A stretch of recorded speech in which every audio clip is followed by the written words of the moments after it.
Hello friend, কেমন আছো তোমরা? গরমে দেখতে পাচ্ছ কি অবস্থা। আজকে অনেক সকাল সকাল গেছিলাম বাজারে, বাজার দিয়ে টুকিটাকি বাজার করে নিয়ে আসলাম। আজকে বেশি কিছু বাজার করি। আর কি মাছ এনেছি দেখবো, চিংড়ি মাছ এনেছি। আর ছোটো ছোটো শেয়া পাটছে, মাঝে মাঝে মানে গুলিয়ে যায় পাটছে। তো এই দুটো মাছ আমি কী করে করবো সেটা তোমাদের সাথে শেয়ার করব। আর দেখার জন্য কী করতে হবে, স্কিপ না করে ভিডিওটা দেখতে হবে কন্টিনিউ। আর যারা যারা আমার পেজটাতে নতুন আছে কী করতে হবে, পেজটাকে ফলো করতে হবে। আর ভিডিওটা ভালো লেগে থাকলে তাহলে ভিডিওটাকে লাইক করতে হবে। তো চলো, গরম মানে অতিরিক্ত গরম বাড়ার আগে গিয়ে মাছটা কেটে নিই। আর কী করে রান্না করবো সব তোমাদের সাথে শেয়ার করবো। আরও অনেক অনেক অনেক কাজ আছে, ঠিক আছে? সবটা আমি তোমাদেরকে দেখাবো। তো স্কিপ না করে ভিডিওটা পুরো দেখো। আর ভালো লাগলে কী করবো, ফ্রেন্ড দেখতেই পারছো আমি চিংড়ি মাছটাকে কেটে নিয়েছি। আর তার মধ্যে নুন হলুদ মাখিয়ে নিলাম। তারপরে আমি ওটাকে ভাজবো হালকা মিডিয়াম, একদম বেশি ভাজবো না। মানে আমি তো এক এক সময় ভাপা করার সময় ভাজিই না, কিন্তু আমার বর সেটা পছন্দ করে না। আমার বর এই রেসিপিটা খুব ভালোবাসে। তা ভাজা হয়ে গেল, তারপরে আমি পেঁয়াজ কুচি দিয়ে দিলাম। একদম ছোটো ছোটো করে পেঁয়াজটা কেটে ওটাকে লাল লাল হালকা বাদামি ভাজা হয়ে যাবে। তার মধ্যে আমি দিয়ে দেবো হচ্ছে টমেটো কুচি।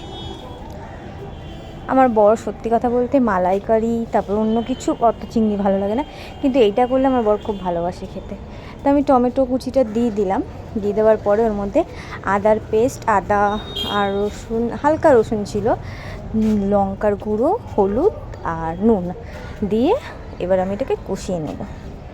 এই রেসিপিটা করে কিন্তু তোমরা খেতে পারো, দারুণ একটা রেসিপি, বিশ্বাস করো, মানে মুখে লেগে থাকবে এরকম।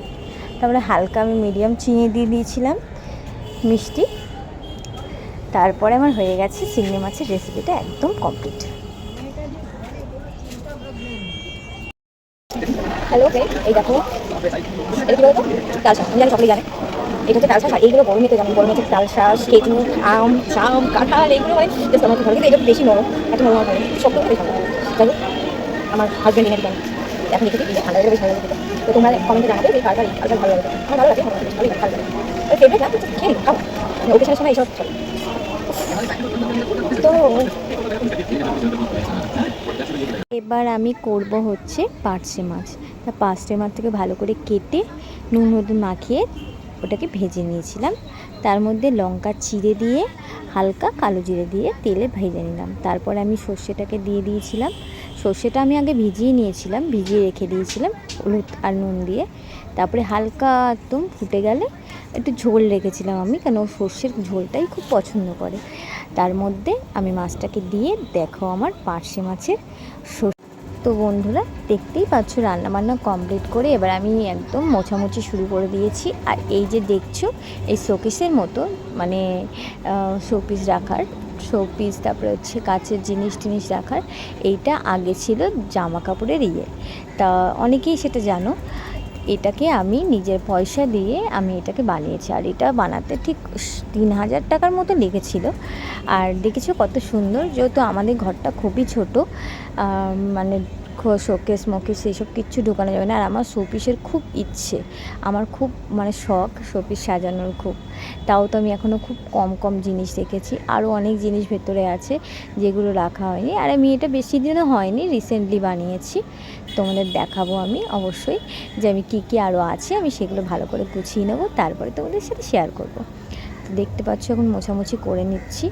আর এটা আমি কিছুদিন আগেই মুছেছিলাম, তার জন্য আর আজকে আমি কলিং দিয়ে মুছলাম না, হালকা এমনি দিয়ে মুছে নিয়েছি। আর সত্যি কথা বলতে অনেকেই বলে যে আমার ঘরটা ছোট, তোমাদের ঘরটা, তা এই হয়তো হ্যাঁ এটাও ঠিকই যে একটু আমাদের ঘরটা ছোট, কিন্তু বিশ্বাস করো আমাদের এই ঘরটাতেই আমাদের খুব ভালো লাগে।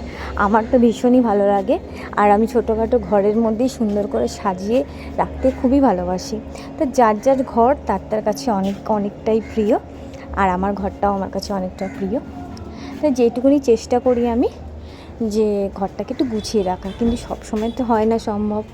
রান্না বান্না করলে, ঘরের কাজ টাজ করলে অন্য কিছু করাই যায় না একদম।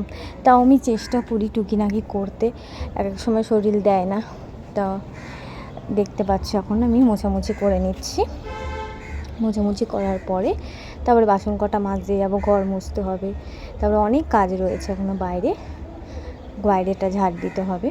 সবটা আমি তোমাদের সাথে শেয়ার করলাম না, যেটুকুনি পারলাম সেটুকুনি শেয়ার করলাম। তোমরা অবশ্যই ব্লগটা দেখো, আশা করি ভালো লাগবে। আর এই দেখো আমি টক ডাল করেছিলাম, আর হচ্ছে চিংড়ি মাছ দিয়ে ঝাল করেছিলাম একদম মাখা মাখা, আর হচ্ছে পার্শে মাছ, আর ভাত করেছি। আর বাসন কটা মেজে গ্যাসটা মুছে ঘরটা মুছে